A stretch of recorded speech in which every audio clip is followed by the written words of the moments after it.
Sa ngalan ng Ama, ng Anak at ng Espiritu Santo. Amen. Sumainyo ang Panginoon. At sumaiyo rin. Mga kapatid, sa pagdiriwang natin ng banal na misa ngayong Pasko na muling pagkabuhay, ating ialay ang ating sarili kay Jesus, taglay ang ating mga intention. At ating espesyal na ipagdasal ang mga naghandog ng pamisa ngayon. Ang nagpapasalamat sa Diyos ay patuloy nawang pagpalain ang mga kaluluwang ipinagpamisa na may mabuhay na maligaya sa piling ng Diyos natin sa langit. Ang mga may sakit ay pagalingin ng Diyos. At ang mga may mabibigat na suliranin ay tulungan nawa ng Diyos. Humingi muna tayo ng kapatawaran sa Diyos para maging marapat gumanap sa banal na pagdiriwang. Inaamin ko sa makapangyarihan At sa inyong mga kapatid, na lubha akong nagkasala sa isip, sa salita, sa gawa, at sa aking pagkukulang. Kaya isinasamo ko sa mahal na Birheng Maria, sa lahat ng mga anghel at mga banal, at sa inyong mga kapatid, na ako'y panalangin sa Panginoong ating Diyos. Kawaan tayo ng mga pangyarihang Diyos, patawarin tayo sa ating mga kasalanan, at patubayan tayo sa buhay na walang hanggan. Amen. Pagbasa mula sa mga gawa ng mga apostol. Noong araw ng Pentekostes, tumayo si Pedro at ang 11 apostol at nagsalita ng malakas. Mga kababayan at mga naninirahan sa Jerusalem, pakinggan ninyong mabuti ang aking sasabihin. Mga Israelita, pakinggan ninyo ito. Si Jesus na taga Nazaret ay sinugo ng Diyos. Pinatutunayan ito ng mga himala, mga kababalaghan, at mga tandang ginawa ng Diyos sa pamamagitan niya. Alam ninyo ito, sapagkat lahat ay naganap sa gitna ninyo.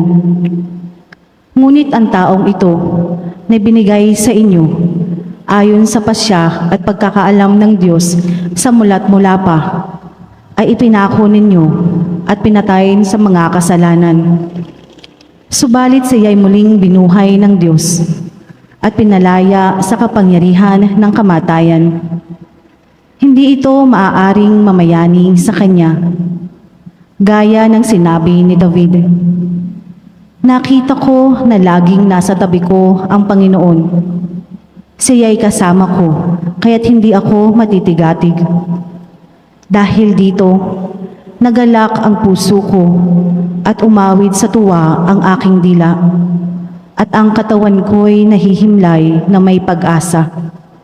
Sapagkat ang kaluluwa ko'y di mo pababayaan sa daigdig ng mga patay, at hindi mo itutulot na mabulok ang iyong banal. Ituro mo sa akin ang mga landasing patungo sa buhay, dahil sa ikaw ang kasama ko. Ako'y mapupuspos ng kagalakan.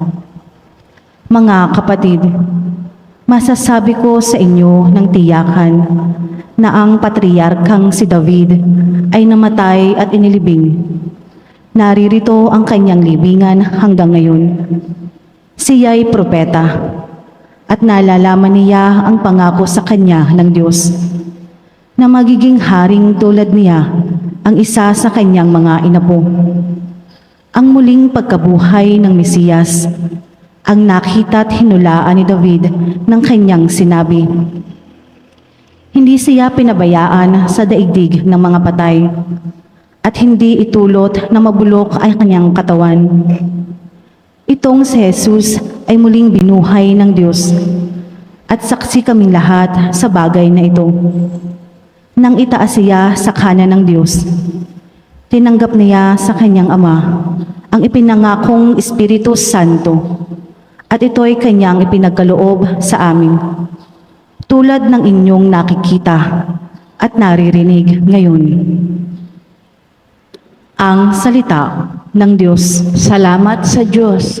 Sumainyo ang Panginoon. At sumaiyo rin. Ang mabuting balita ng ating Panginoon ayon kay San Mateo. Papuri sa iyo, Panginoon.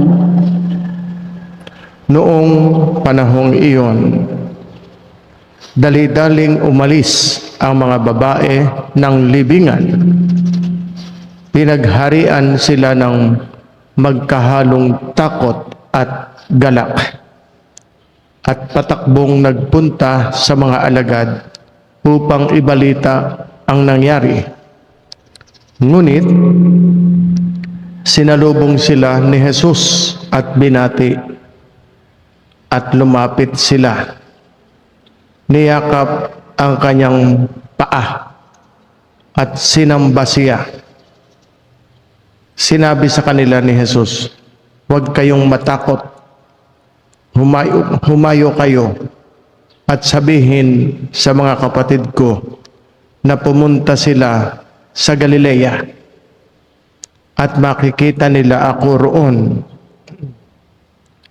Pagkaalis ng mga babae, pumunta naman sa lungsod ang ilan sa mga kawal na nagbabantay sa libingan at ibinalita sa mga punong saserdote ang lahat ng nangyari. Nagtipon-tipon ang mga ito at matapos makipagpulong sa matatanda ng bayan, sinuhulan ng malaki ang mga kawal at inutusan sila na ganito ang ipamalita. "Samantalang natutulog kami kagabi, naparito ang kanyang mga alagad at ninakaw ang bangkay. Sinabi pa nila, 'Huwag kayong mag-alala. Makarating man ito sa gobernador, kami ang bahala.' Tinanggap na mga bantay ang salapi at ginawa ang bilin sa kanila. Hanggang ngayon, ito pa rin ang sabi-sabi ng mga Hudyo." Ito mga kapatid, ang mabuting balita ng ating Panginoon. Pinupuri ka namin, Panginoong Hesukristo. Tayo magsiupo at makinig sa pangaral. Magandang umaga po sa inyo lahat. Magandang umaga po. Tayo po ngayon ay nasa panahon ng Oktaba. Yan ay 8 araw na sunod-sunod na may papuri. Ating ipinagdiriwang ng gayong kasaya ang muling pagkabuhay ng ating Panginoong Hesukristo.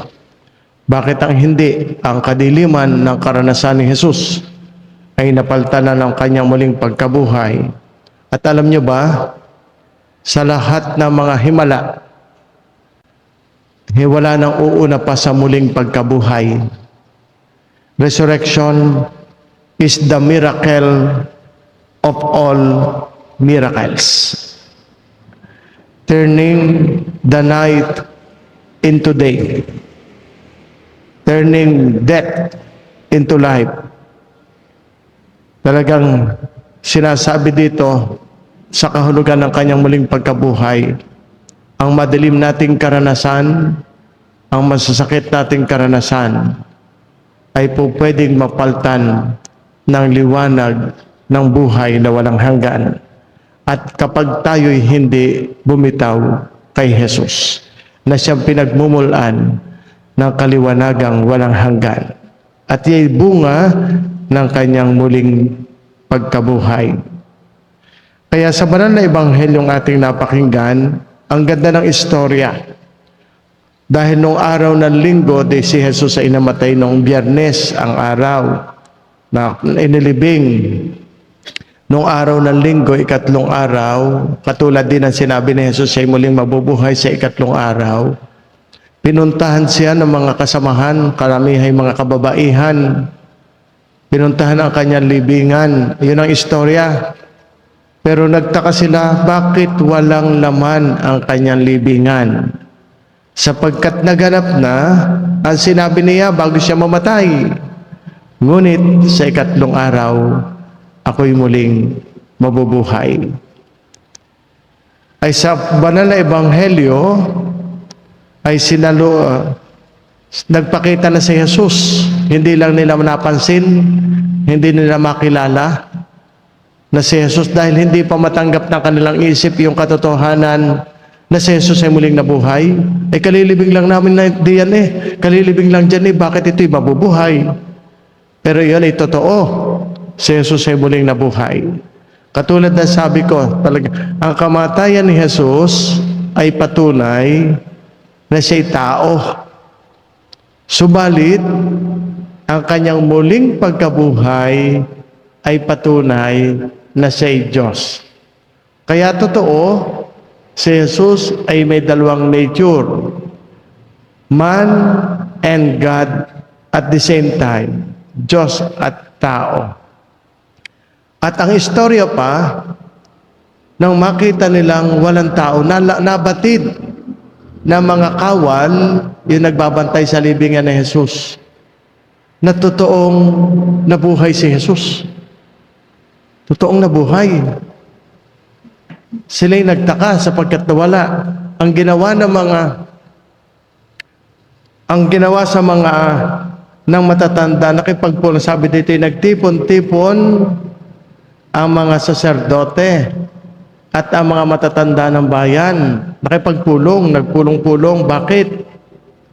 Sinuhulan nila, binigyan ng pera ang mga kawal. Bakit binigyan ng pera ang mga kawal? Para lamang ipamalita na hindi nabuhay. At ibalita ninyo na ninakaw ng kanyang mga alagad ang bangkay ni Jesus. Yun, ninakaw. Kaya nga, sabi sa katapusan, yun pa rin ang usap-usapan hanggang ngayon ng mga Hudyo at tinatanggap na katotohanan. Hindi nabuhay, kundi ninakaw. Kaya sa banal na kasulatan ay para bagang sinasabing hindi makatanggap ng pagkatalo ang kalaban at mga tumutulig sa kay Jesus. Kaya sila they resort to lying. Kahit umupa, basta lamang hindi lumabas na sila'y talunan. Yan ang mga pangyayari sa banal na kasulatan. Gayunpaman, ang banal na kasulatang ito ay sabi dito ay bumalik kayo sa Galilea. Sinabihan ni Jesus ang kanyang mga alagad, bumalik kayo sa Galilea. Magtipon-tipon tayo. Yung Galilee ay very significant. Si Jesus ay doon kumuha ng mga alagad. Doon siya pumili ng mga alagad. Doon siya gumawa ng maraming milagro. And many other significant events took place in Galilee. Yun ang kanilang laging pinagtitipunan. Ay nung si Jesus ay mamatay, nag-alisan sila, nagkawatak-watak sila. Ay yung Galilee ay talagang place of their reunion. Sabi nga ay place of remembrance. Nung sila'y magkawatak-watak, dahil sa kamatayan ni Jesus, nabuhay uli si Jesus at sinabi sa kanila, bumalik kayo sa Galilea, sa place of remembrance. Anong ibig sabihin? Tayo na nagkakawatak-watak ay magkakatagpo-tagpo lamang sa lugar ng Diyos. Kaya dapat ang tao ay laging babalik at aalalahanin ang kabutihan ng Diyos. Sa pamamagitan ng banal na misa, tayo ay nagkakatagpo-tagpo. Tayo ay bumabalik. Kaya dito, sabi ng pari ay, do this in memory of me. Gawin ninyo ito sa pag-alaala sa akin. Parang bumabalik tayo sa Galilee. Kaya ipinakikita ditong mahalagang tayo ay bumabalik sa Diyos. Kung saan ang Diyos ay tumatawag sa atin at nakakasama natin sa banal na misa. Yun din ang sapagkatotoo, ang misa, ang pagliligtas ng Diyos. Ating ituloy ang pagdiriwang natin ng banal na misa. Kayo na may pagpalain ng Diyos sa inyong pag-aalay. Manalangin kayo mga kapatid upang itong ating paghahain ay kalugdan ng Diyos Amang makapangyarihan. Tanggapin nawa ng Panginoon itong paghain sa iyong mga kamay, sa kapurihan niya at karangalan, sa ating kapakinabangan at sa buong sambayanan niyang banal. Manalangin tayo. Ama namin lumikha, tunghayan mo ang mga alay ng iyong sambayanan upang ang iyong binigyan ng bagong buhay sa pagsampalataya sa iyong ngalan at pagkadalisay noong sila'y binyagan ay makapakinabang sa ligayang walang katapusan sa pamamagitan ni Jesucristo kasama ng Espiritu Santo magpasawalang hanggan. Amen. Sumainyo ang Panginoon. At sumayo rin. Itaas sa Diyos ang inyong puso at diwa. Itinaas na namin sa Panginoon. Pasalamatan natin ang Panginoong ating Diyos. Marapat na siya ay pasalamatan. Ama naming makapangyarihan, tunay nga marapat na ikaw ay aming pasalamatan sa pamamagitan ni Jesucristo na aming Panginoon at lalo ngayong aming ipinagdiriwang ang paghahain ng Mesiyas, ang maamong tupa na tumubo sa aming lahat. Ang iyong anak na minamahal ay naghain ng sarili niyang buhay. Siya ang tupang maamong umako sa kaparusahan upang mapatawad ang kasalanan ng sanlibutan. Sa pagkamatay niya sa banal na krus, ang kamatayan namin ay kanya nilupig. Sa pagkabuhay niya bilang manunubos, pag-asa at pagkabuhay ay aming nakamit. Kaya kaisa ng mga anghel na nagsisiawit ng papuri sa iyo, nang walang humpay sa kalangitan, kami nagbubunyi sa iyong kadakilaan.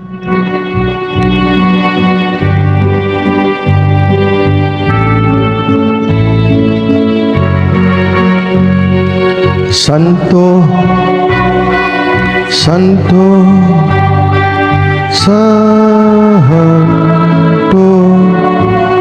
Panginoong Diyos ng mga hukbo, napupuno ang langit at lupa ng kadakilaan mo. Hosana sa kaitaasan, pinagpala ang naparirito sa ngalan ng Panginoon. Hosana sa kaitaasan.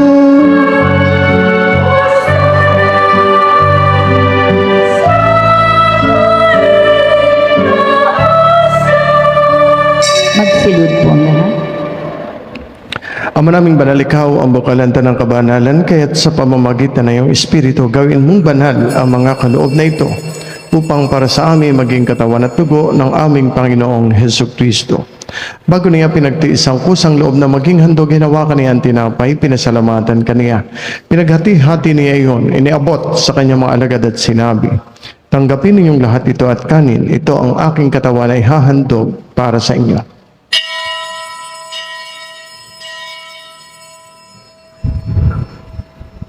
Gayun din naman, nung matapos ang hapunan, hinawakan niya ang kalis, muli kaniya ang pinasalamatan. Iniabot niya ang kalis sa kanyang mga alagad at sinabi, tanggapin ninyo lahat ito at inumin. Ito ang kalis ng aking dugo ng bago at walang hanggang tipan. Ang aking dugo na ibubuhos para sa inyo at para sa lahat sa ikapagpapatawad ng mga kasalanan. Gawin ninyo ito sa pag-alaala sa akin.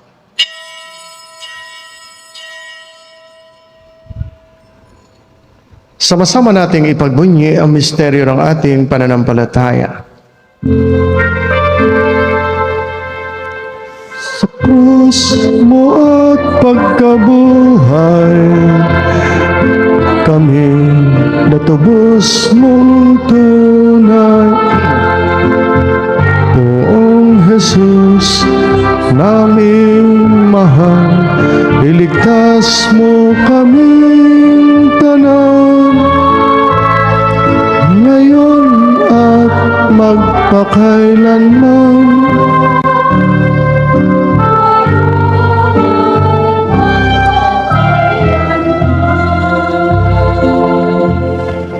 Ang ginagawa namin ngayon ng pag-alaala sa pagkamatay at muling pagkabuhay na iyong anak, kaya tiniaalay namin sa iyong tinapay na nagbibigay buhay at ang kalis na nagkakaloob ng kaligtasan. Kami nagpapasalamat dahil kami iyong minarapat at tumayo sa harap mo para maglingkod sa iyo. Sinasamo namin kami magsasalo-salo sa katawan at dugo ni Kristo ay mabuklod sa pagkakaisa sa pamamagitan ng Espiritu Santo. Ama, lingapin mo ang iyong simbahang laganap sa buong daigdig. Puspusin mo kami sa pag-ibig kay San Francisco, aming Papa, Gilbert, aming Arsobispo, ng mga obispo at lahat ng mga pari. Alalahanin mo rin ang mga kapatid naming nahimlay na may pag-asang sila'y muling mabubuhay. Gayon din ang lahat ng mga pumanaw. Kaawaan mo sila at patuloyin sa iyong kaliwanagan. Kaawaan mo at pagindapatin kaming lahat na makasalo sa imbuhay na walang wakas. Kay isa na mahal na Birheng Maria, Ina ng Diyos, ni San Jose na kanyang kalinis-linisang esposo, kay isa ng mga apostol, ni Santa Rita ng Cassia, aming patrona, lahat ng mga martir, lahat ng mga banal na namuhay dito sa daigdig ng kalugod-lugod sa iyo, may pagdiwang nawa namin ang pagpupuri sa ikararangal mo sa pamamagitan ng iyong anak na aming Panginoong Hesus Kristo. Sa pamamagitan ni Kristo, kasama niya at sa Kanya, ang lahat ng parangal at papuri ay sa iyo, Diyos Amang makapangyarihan, kasama ng Espiritu Santo, magpasa walang hanggan.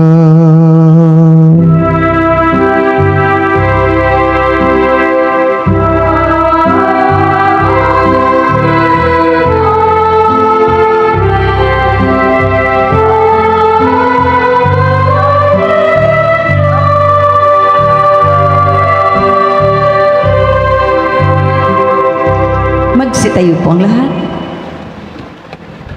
Awitin natin ang panalangin nating mga anak ng Diyos. Ama namin,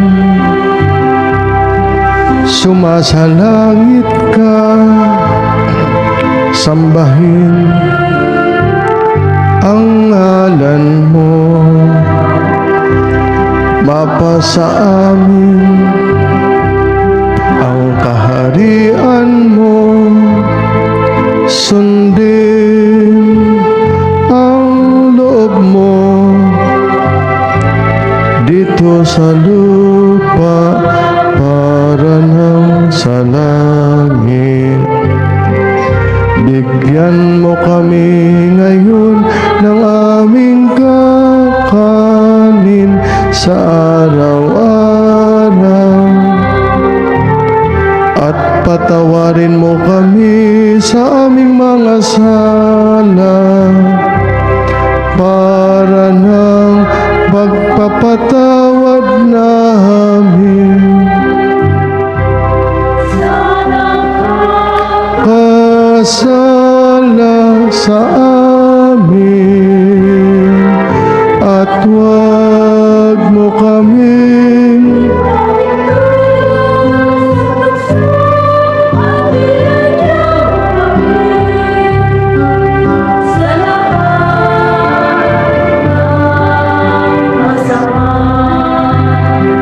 hinihiling namin kami iadya sa lahat ng masama, pagkalooban ng kapayapaan araw-araw, iligtas sa kasalanan at ilayo sa lahat ng kapahamakan.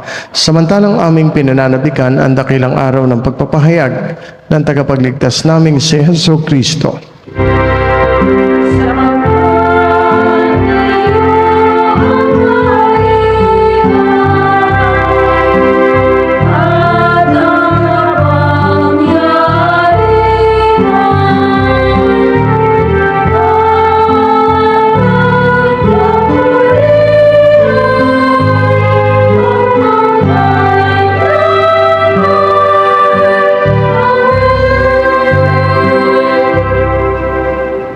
Panginoong Hesus Kristo, sinabi mo sa iyong mga apostol, kapayapaan ang iniiwan ko sa inyo, ang aking kapayapaan ang ibinibigay ko sa inyo.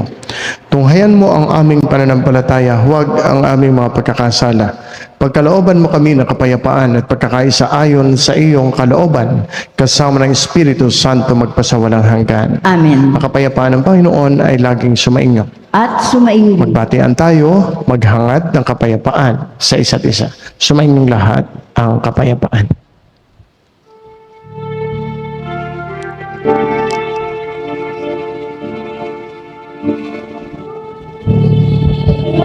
Ng Diyos na nag-aalis ng mga kasalanan ng sanlibutan, maawa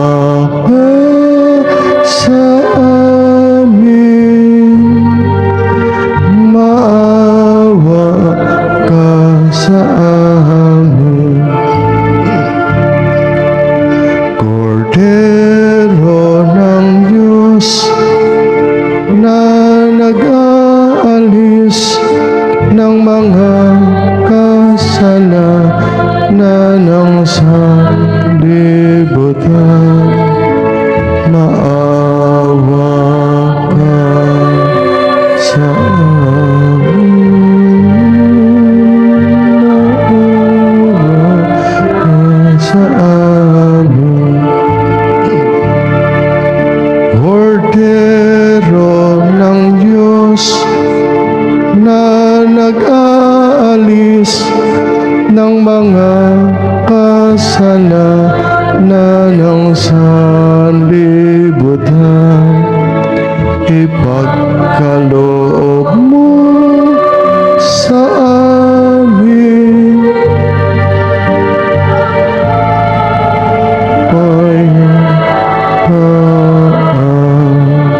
Tayo magsilod bago makinabang. Mga kapatid, narito si Kristo, ang kordero ng Diyos na nag-aalis ng mga kasalanan ng sanlibutan. Mapapalad ang mga taong inaanyayahan sa kanyang banal na piging. Panginoon, hindi ako karapat-dapat na magpatuloy sa iyo, ngunit sa isang salita mo lamang ay gagaling na ako.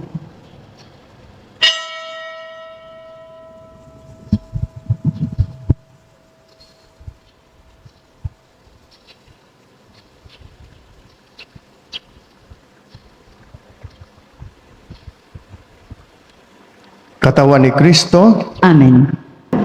manalangin tayo. Ama naming mapagmahal, naway masaganang pakinabangan ang piging ng pagkabuhay upang sa pagtahak sa landas ng kaligtasan, kami maging marapat sa iyong mga pagpapalang bigay sa pamamagitan ni Hesu Kristo, kasama ng Espiritu Santo magpasawalang hanggan. Amen. Magsiupo muna po ang lahat para sa ilang paalala at pagbati. Okay, tayo bumabati sa mga may birthday ngayong April 21. Nagpamisa para magpasalamat sa Diyos. Happy birthday sa iyo, Willin Castillo, kay Chevy Nathaniel Bituin, kay King David Clarete, kay Lota de Gracia, kay Michael Belga, kay Ditas Panilagaw. Happy wedding anniversary sa mag-asawang Danilo at Luz Hernandez.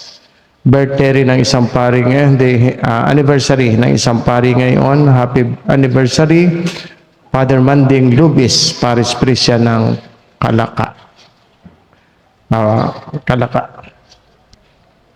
And then, salamat kay Ariana Isabel Rosales. Narito si Isabel yan. Siya nag-alay ng bigas, naghandog ng bigas. Salamat Ariana Isabel Rosal. Pagpalain ka ng Diyos, pati ang iyong pamilya. Then, salamat po sa palagian nagpapamisa. Ang mga kaisa natin sa misa palagian at kayo laging kasama sa misa. Ang intensyon ng pari para na rin din sa inyong intensyon. Yung mga sumisimba sa atin sa pamamagitan ng online mass. Marami sila.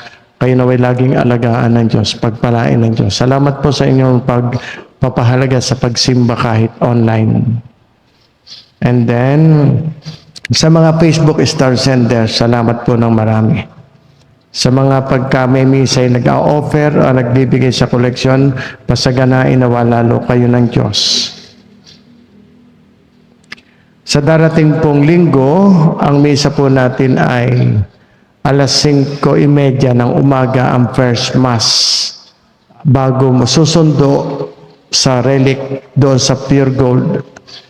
Bago mag alas 8, expected na narito na yung relic at ang obispo ang magmimisa sa darating na linggo sa alas 8 at siya din ay magkukumpil. Yan. May mga gagawin dito ang obispo. O sige po, magsitayo na po kayo. Salamat po sa inyo. Salamat sa mga naglilingkod sa parokya.